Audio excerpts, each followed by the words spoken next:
Halo, kembali lagi di my YouTube channel. Hari ini saya memberikan informasi yang sangat-sangat hangat di akhir-akhir ini yang kita dengar di berbagai media sosial, yaitu pendeta versus pendeta. Karena apa? Mulai dari pendeta yang menghardi corona, tapi ternyata jumlah corona semakin naik, lalu kemudian pendeta yang mengkritik pendeta yang menghardi corona.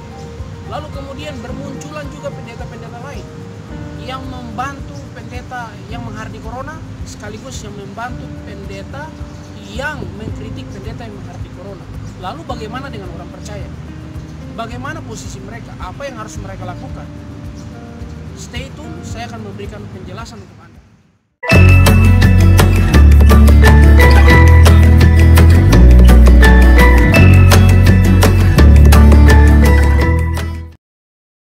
Gini, saudara-saudaraku, teman-temanku, saya memberikan penjelasan tentang apa yang tadi saya sampaikan tentang pendeta versus pendeta. Lalu bagaimana posisi orang Kristen atau orang percaya ketika pendeta harus lawan pendeta. Posisinya adalah ketika Anda memulai memilih tempat untuk beribadah dan memilih siapa pendeta Anda, di situ Anda memulai kehidupan spiritualitas Anda. Oleh sebab itu, yang menjadi pertanyaannya adalah siapa pendeta Anda dan bagaimana pengajarannya. Apakah Anda tahu pendeta itu adalah pendeta yang benar, pengajarannya adalah pengajaran yang benar, atau Anda tidak tahu? Saya tidak tahu seperti apa posisi Anda. Yang jelas adalah kalau Anda mau tahu, Anda harus menyelidiki apa yang menjadi pengajarannya. Kalau Anda mau tahu, Anda harus tahu siapa pendeta Anda sebenarnya dan bagaimana cara dia mengajar. Bagaimana Anda bisa menyelidiki? Jalan satu-satunya Anda menyelidiki adalah dengan membaca kitab suci dengan benar. Menyelidiki kitab suci dengan benar sehingga Anda dapat mengetahui siapa pendeta Anda dan bagaimana pengajarannya. Jadi ketika pendeta harus lawan pendeta, Anda sebagai orang percaya tidak perlu khawatir. Karena apa? Dengan menyelidiki kitab suci dengan sungguh-sungguh, maka Anda bisa membedakan mana pendeta yang benar dan mana pendeta yang sesat, atau mana pendeta yang asli dan mana pendeta yang palsu.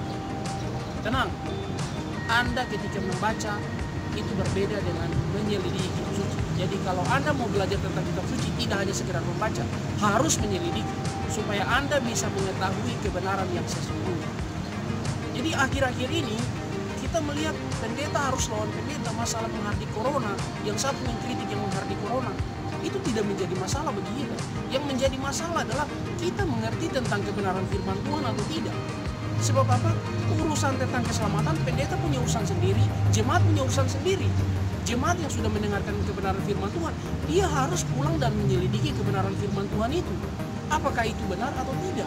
Nah, itulah yang akan menjadi jawaban bagi kehidupan spiritualitas Anda atau kehidupan rohani Anda. Apakah Anda semakin dewasa atau Anda tidak semakin dewasa? Justru Anda semakin kekanak-kanakan. Jadi tidak perlu Anda memusingkan diri dengan melihat, oh pendeta ini kayaknya lebih benar, pendeta ini lebih benar. Tidak, kita masing-masing semua adalah orang yang berdosa. Tapi kita terpanggil dari gelap menuju kepada yang terang supaya memperoleh kehidupan yang benar di hadapan Tuhan. Jadi saya harap bahwa saudara sebagai orang Kristen perlu untuk menyelidiki kitab suci dengan benar supaya Anda bisa memilih jalan yang tepat bagaimana seharusnya Anda hidup menjalankan kehidupan spiritualitas Anda dengan baik. Oke, salam saya, salam hangat dan salam kasih untuk kita semua. Tidak perlu khawatir dan tidak perlu ragu dan bimbang menjadi orang Kristen. Cukup menyelidiki kitab suci, maka Anda bisa memilih pendeta yang benar dan Anda bisa memilih kitab suci yang benar sekaligus memilih pengajaran yang benar. Terima kasih, salam dari saya.